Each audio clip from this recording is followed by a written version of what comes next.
Joining me is the Deputy Prime Minister, Richard Marles. Thanks for your time. You've formalised this defence cooperation agreement. It's now at a treaty level. Is this all about China? Is this why Indonesia is signing up to this? Because traditionally they've had a non-aligned approach to foreign policy. Is this a shift in their worldview? No. So firstly, Kieran, we'll be signing this later today here at the in Yogyakarta at the Indonesian Military Academy in what will be a really significant moment between our two countries. This is fundamentally about Australia and Indonesia.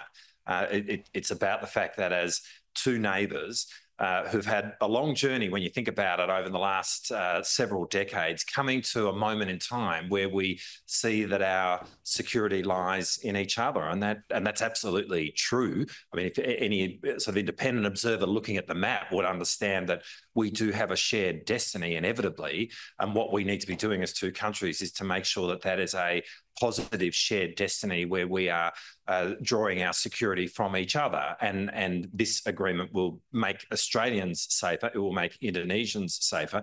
I don't think it's a shift in Indonesia's worldview. This is not an alliance. And Indonesia has a very strong tradition of non-alignment. And to be honest, we not only recognise that, but like the fact that we have Indonesia there, which has very strong principles of non-alignment. But what this does do is make it much more easy for us to work together in a military sense.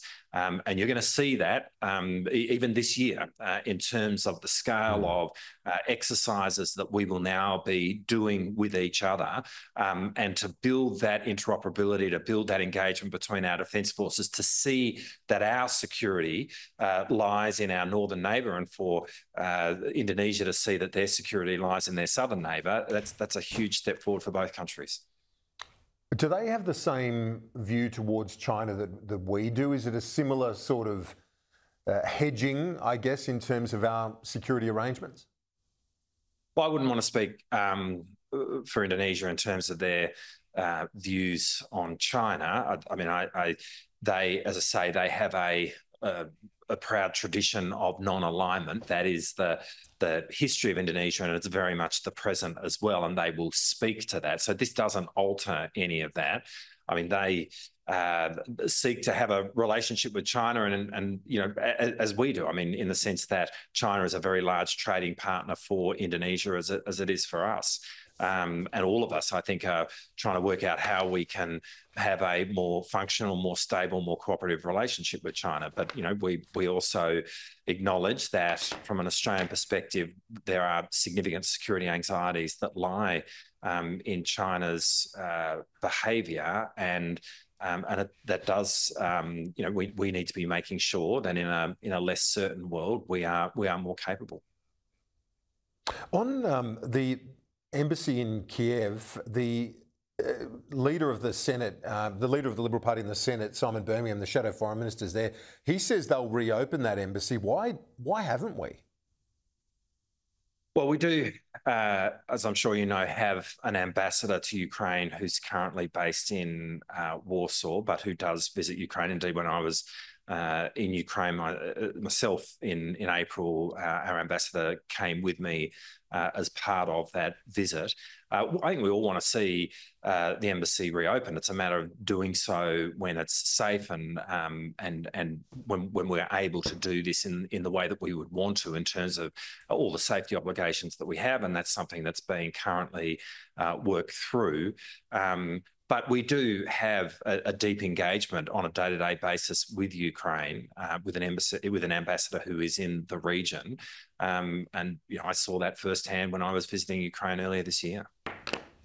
But other countries have done it. We should too, shouldn't we, as a show of support? Well, look, as I say, we all want this to happen. It's just a matter of making sure that this can be done in a manner which is safe, and that is being worked through. But I think what fundamentally is important here is that we are providing support to Ukraine in their conflict with Russia, and that is what we're doing.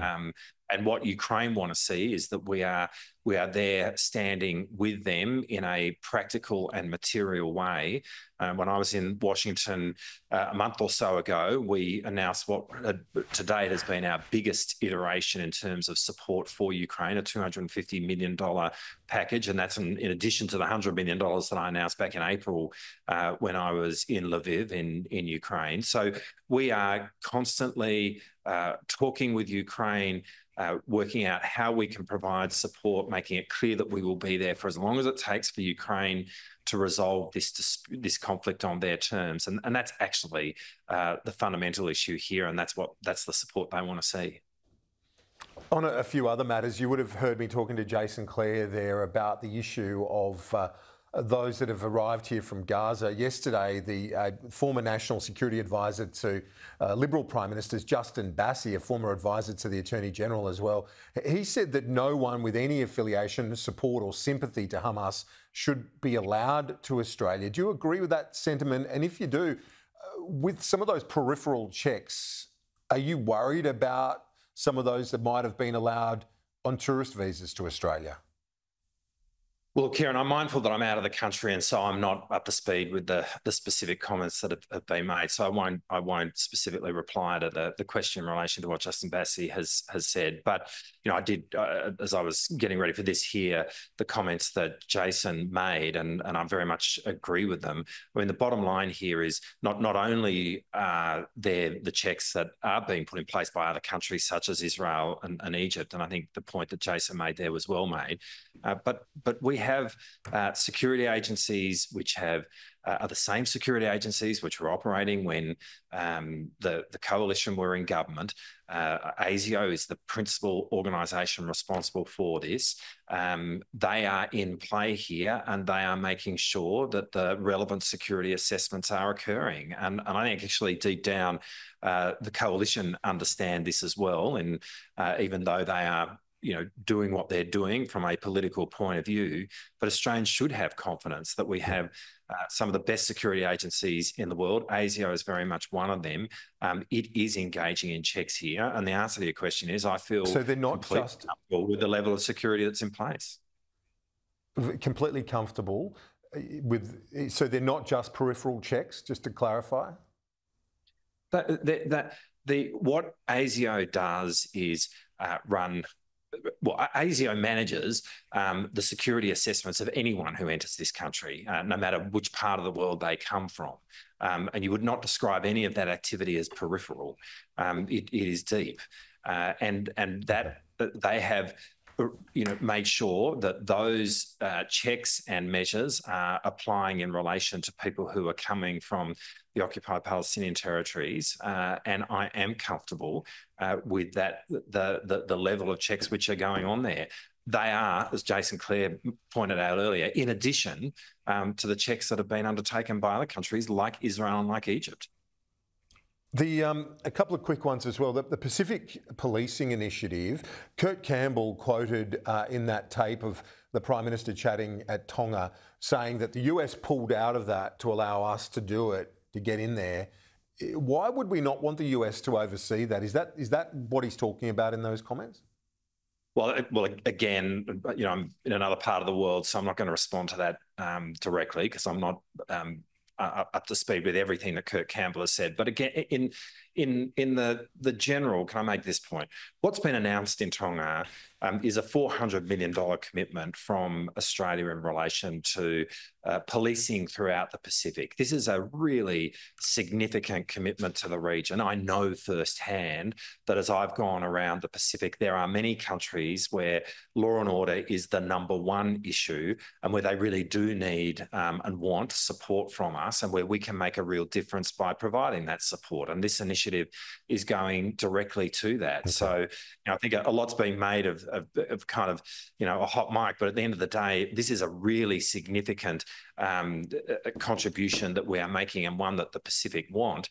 More generally, in relation to the US, from my time when I was operating as the Parliamentary Secretary for Pacific Island Affairs right back in 2010 through 13, we were doing everything we could to have America play a bigger role, and they are. You look at America today versus where they were a decade ago, and their commitment to the Pacific is really excellent across a whole range of areas. I mean, they've signed a defence cooperation agreement with Papua New Guinea, for example. If you can look at what the US Coast Guard does in terms of having ship riders on board its ships as they traverse various exclusive economic zones in the Pacific, the US is doing more and more, and that is a really good thing.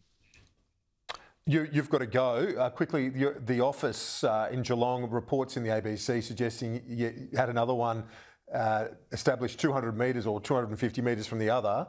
What's going on there? Is that due to the need for more space? What's the reason for that?